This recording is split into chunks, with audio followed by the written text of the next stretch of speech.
Ayan po yung bunga niya, oh. Ayan, mga Angeles City, walang plastikan. Ayan, ang dami na po niyang bunga. Hanggang doon sa loob. Kaso, sa sobrang init, nalanat.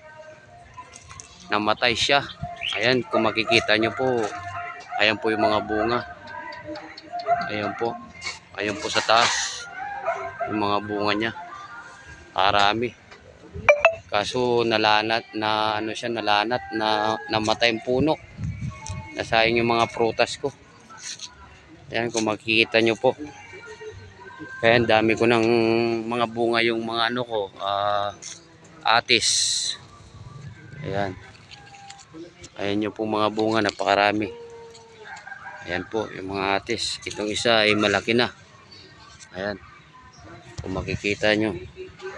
Isang puno lang po yan, napakarami. Ayan po.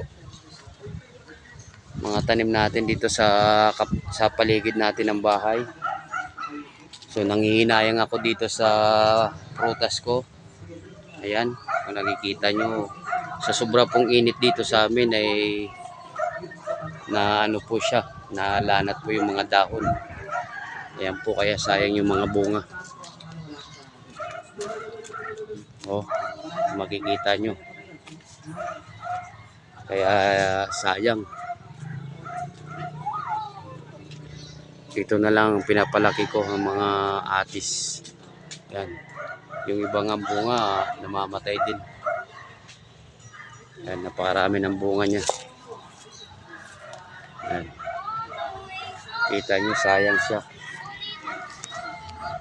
Naghihinayang ako dito sa prutas ko, talagang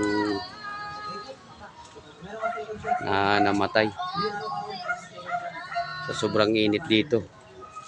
Ayan, mangga natin. Malapit na po rin mamunga. Ayan, dalawa pong bungang atis natin. Kaya sa sobrang init. Ayan. May marami tayong tanim. Saging. Guyabano. Ayan, namumunga na rin sa taas yung guyabano natin. May mga saging. Ayan, duhat. Ayan po sa paligid natin.